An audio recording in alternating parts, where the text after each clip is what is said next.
This summer, I spent a chunk of time in Germany, the country where I'm from. The countryside is beautiful, and it was nice to see old and new friends. But every time I return, I feel more like a stranger.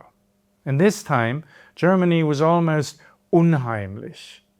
Not just not like home anymore, but a bit scary too. I noticed two worrying trends, which I think are mutually reinforcing. A distinct rise in propaganda and a visible socio-economic decline. These trends are not unique to Germany. You find them throughout Europe and beyond. But to me, they're especially evident in Germany. And they make it a very different country from the one I grew up in half a century ago, pre-unification West Germany. I've been asking myself if the perception of a big historical shift between pre- and post-reunification Germany is just an older guy problem, idealizing the past and bitching about the present. A little suspicion about this remains, but I will back up the points I make with facts. First, the rise in propaganda. As in a previous video, I take the concept of propaganda from the social theorist Jacques Ellul. Ellul argues that along with the spread of modern media, all societies, East and West, liberal and totalitarian, maintain themselves by pervasive and constant propaganda. A core effect of propaganda on people is, according to Ellul, man modified in this fashion demands simple solutions, catchwords, a clear and simple division into good and evil. He cannot bear ambiguity. He cannot bear that the opponent should in any way whatever represent what is right or good. It is this moral divide produced by propaganda that I will talk about, the moral polarization, and the role that catchwords play. As viewers of this channel may know, I work in Macau, China. My academic degrees are in Chinese studies, and I lived in China for many years. In the summer, I was confronted several times with the same scenario. People in Germany were asking me about China, only to switch toward lecturing me, in a half-accusing, half-pitying manner, on how bad China is. My attempts to point out that the reality here is more ambiguous than it appears in German media were not just useless, but made me appear suspicious, as if I was a Chinese agent or something. Many Germans today trust they know China better than someone living in China, not despite, but precisely because they don't. Put in my theoretical language, that's an indicator of prophylicity. Second-order observation of a profile is considered more valid than first-order observation. Put differently, it's an indicator of the power of propaganda. Here are some other cases. A friend who is a professor of Chinese studies wrote a letter to the editor, a Leserbrief, to a major German newspaper, criticizing a negative report on China. The editor not only did not publish the letter, but wrote back to the professor explaining why his views on China were unacceptable. A colleague at a German university said his department had considered the acquisition of a book on Xinjiang by German sinologists who had traveled there. The book had been harshly criticized for being too sympathetic to the Chinese government. The department decided not to get the book. They didn't want it to be available in the library. These stories speak in different ways to the recent rise of a German propaganda catchword. Versteher. Literally, an understander, someone who understands. The word used to have a positive connotation. It means having comprehensive knowledge of something, and therefore also certain empathy with it. The German media, however, connected the word Versteher with Putin, with Russia, and with China, and reversed its connotation. To be called a Versteher is now a moral and political accusation. It indicates not just that you understand something wrong, but also that you've been corrupted by your understanding. An understander is a deluded person who cannot be trusted and should not be listened to. In German, the opposite of the Versteher is the Experte, the expert. The expert is someone who has reliable knowledge and combines it with a correct moral and political stance. The Experte is legitimate, and the Versteher is illegitimate. You are more likely to be seen as a Versteher if you have a non-judgmental attitude to what you know. And you're more likely to be considered an Experte if you agree with the judgments of the other experts. The distinction between understander and expert is recent. I cannot remember a similar dualism in media or academia from my student days. This dualism is accompanied by the rise of another catchword, which, interestingly enough, originated in postmodern philosophy, the narrative or narrative. It has become exceedingly popular in German media since the beginning of the war in Ukraine. It is typically used when reporting on Russian views on the war, but it can be applied to any view that is deemed illegitimate. It signals falsity and deliberate manipulation. The postmodern conception of narrative indicated that any coherent story, ideological, philosophical, biographical, or whatever, is an idealized construct. It's a storyline that makes incongruent and complex things seem straightforward. From a postmodernist perspective, all media stories are such narratives. But that's not how the German media use the word narrative. In their usage, the narrative is the fake and manipulative storyline of the others. The German media use this word to signal that they reveal the truth that the narratives of the others obstruct. The German media narrative of the narrative suggests to the audience, our narratives are not narratives. And apparently, this narrative of not being a narrative has been very successful. Public media still play a leading role in Germany, and they enjoy high credibility. The public news are trusted by almost 2/3 of the population. In the US, for instance, media trust is much lower. News are constantly inserted into German public media programming, both on TV and radio, and often on an hourly basis. In the summer, I had an MRI scan for checkup. The nurse asked me if I wanted to listen to music during the scan when one needs to lie motionless for about 10 minutes. She gave me a headset that was playing the radio. There was soft pop music for a few minutes, and then a news program. It began with a few sentences about the Russian Angriffskrieg, literally the attack war or war of aggression against Ukraine. This is another catchword you can now hear all the time in Germany, even during an MRI scan. Of course, the war in Ukraine is an Angriffskrieg, as is every other war. Without an attack, there's no war. But the word was not commonly used in the German language, and this changed drastically. When Angriffskrieg was used in the past, then typically in reference to Nazi warfare. As you can see on the chart, it's now closely associated with Russia, brutal, verbrecherisch, criminal, and völkerrechtswidrig, violating international law.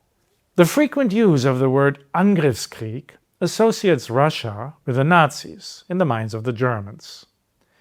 Catchwords like these, as Ellul said, modify people so that they cannot bear ambiguity, or that the opponent should in any way whatever represent what is right or good. They demand complete rejection. There had been attack wars in the 1970s and 80s as well, but no one used the word Angriffskrieg. The USA attacked Vietnam, and the Soviet Union attacked Afghanistan, for instance. There was constant military tension between East and West, and the Iron Curtain ran right through Germany. But the attitude to this tension was different. Germany led a so-called Entspannungspolitik, a détente policy aimed at conflict resolution. Today, it leads a push to militarization. I felt this shift strongly this summer, both in the media and among people I talked to. The rise of the catchwords Narrativ and Angriffskrieg, along with the rise of the distinction between Experte and Versteher, also reflects, I believe, a significant shift in German academia. Under the influence of critical theory, postmodernism, and social systems theory, West German academia, before reunification, was very critical of the media. The series on media theory on our channel reflects that spirit back then. As an academic, you'd be by default suspicious of media reporting.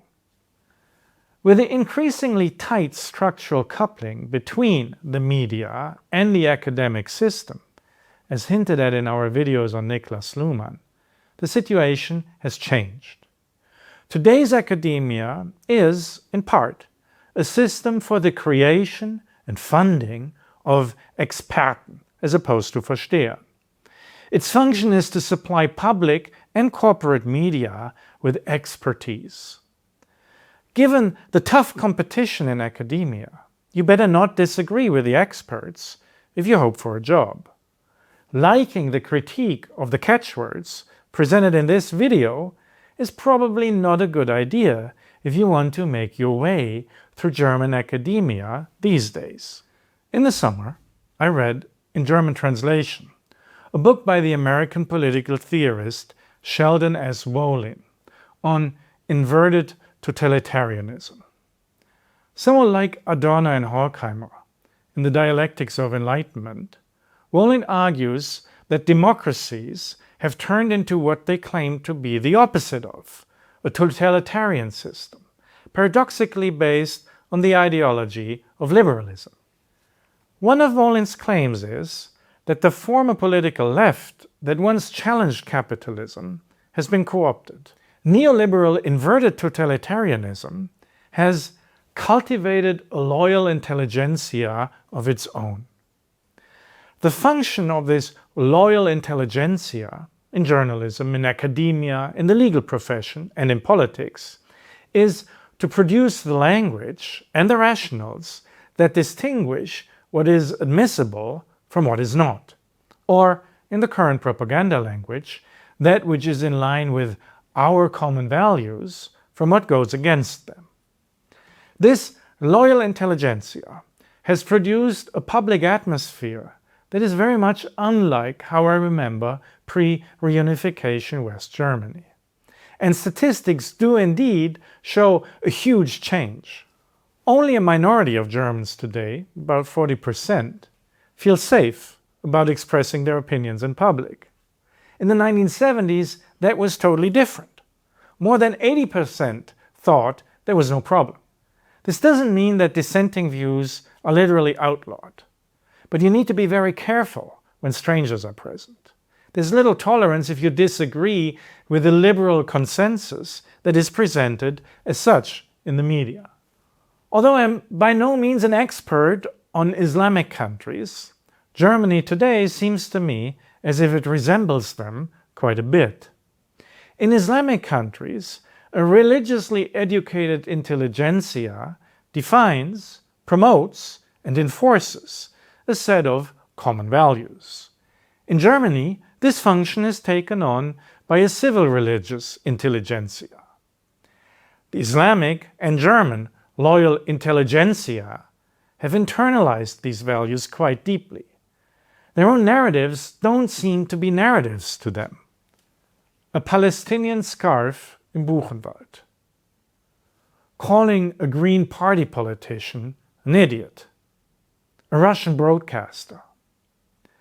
The really scary thing is not simply that all these things are indeed verboten, that's prohibited in Germany, but that experts in the media explain why that's good so, and that many Germans believe them. And those who don't believe them, also a lot of people, often don't feel safe to say so in public. Sheldon Rowling claims that in a totalitarian liberal democracy, the public is systematically depoliticized. That may have been so in the USA 20 years ago when he wrote his book. But I don't think that's the case in Germany today. The problem in Germany is that a lot of people are highly politicized and have internalized a liberal fundamentalism. And those who haven't done so have a problem, and that's scary. But why is this so? Why has a liberal fundamentalism spread throughout German media and society? Why such a break with the Entspannungspolitik of the past? The rise in propaganda correlates, I believe, with an accelerating socioeconomic decline. I'm by no means an expert on the economy either, but I did witness a great socioeconomic transformation in Germany during my lifetime. One important indicator of this transformation is the decline of the trade unions. In 1980, about 35% of all employees in West Germany were members of the DGB, a large union of trade unions. Today, the number is less than 15%. Until about 1980, trade unions were strong and fought successfully for rising wages, participation in the leadership of companies and corporations, and for all kinds of workers' rights, protections, and benefits. A large part of the West German economy was publicly owned or overseen, or run cooperatively. Transport, the postal system, parts of the energy and banking sectors, and health insurance, the education system, of course, and the media. Jobs in all these sectors were pretty well paid and seemed secure for life. It wasn't difficult for a regular employee, or a skilled factory worker for that matter, to build or buy a house if you were living in a village or a town, or to rent an apartment in the city center of Cologne, Munich, or Frankfurt. In the 1980s, all that changed with Chancellor Helmut Kohl, whose economic policies were similar to those of Margaret Thatcher in the UK and Ronald Reagan in the US at the same time. Large-scale privatization and undermining trade union power. In effect, Kohl first dismantled the well-functioning, actually very socialist structure of West Germany. And then, after German reunification in the 1990s, he quickly assimilated the whole of Eastern Germany into the new neoliberal system. European Union expansion and integration cemented the corporate takeover of large parts of both the West and East German economy. Pressure on wages was intensified by large-scale import of cheap labor, first from the new EU members in Eastern Europe, and then later by mass migration from Africa and Asia. As these graphs show, inequality in Germany has risen significantly since the 1970s. Particularly remarkable is that nearly half of all employed people have atypical employment because they work part-time, are subcontracted, are freelancers, have fixed-term contracts, or are marginally remunerated. Today, employment is not an escape from poverty. 1/3 of all people in poverty in Germany are employed, 40% of them working full-time. If you are a young academic in Germany or the EU, this description will sound very familiar. And yet, most academics fully support the current political system. Everyone in Germany I met is aware of high inflation, that the official statistics seem not to represent accurately. Especially rents, house prices, and energy costs are very high, and for more and more people, less and less affordable. The medical system is in crisis. Month-long waiting times are common. Hospitals are closing down because they're considered non-profitable. Schooling is bad. Performance levels have been continuously falling. Trains are a disaster, chronically delayed and expensive. The cities look run down and feel unsafe. Homelessness is common. Violent crime is on the rise, and so is lethal drug use and obesity. These socioeconomic facts are known through the media, but they are not at the center of concern. According to Noam Chomsky, one of the filters applied in the media to manufacture political consent is fear. German media successfully channel fear away from material issues toward a few external and internal pariahs: Russia, China, and parties or politicians labeled extreme right.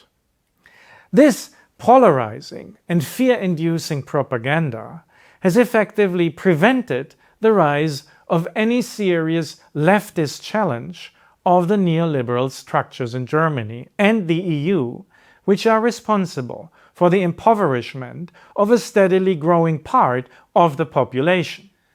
The socio-economic decline of Germany, due to the failure of EU neoliberalism, has not become a narrative. Instead, the experts explain it is the fault of the pariahs, Russia in particular, and Trump. Moreover, the experts explain there is not enough neoliberalism yet. Regulations have to be further reduced, and more workers have to be laid off. And those that keep their jobs need to work longer hours. There's hope, though, the experts point out. The current government is increasing public debt to fund huge investments in the military-industrial complex. How can the media and the experts succeed in convincing the population and the loyal intelligentsia of all of this? To conclude this video, I dare a wild guess. It's because of a German and West European superiority complex.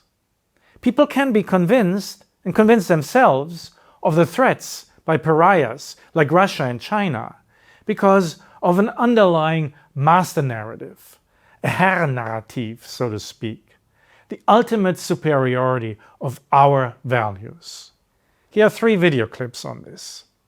You may have seen or heard of the first, the Garden Speech by former EU foreign policy chief, the Spanish socialist Josep Borrell. It is so self-explanatory that it needs no comment.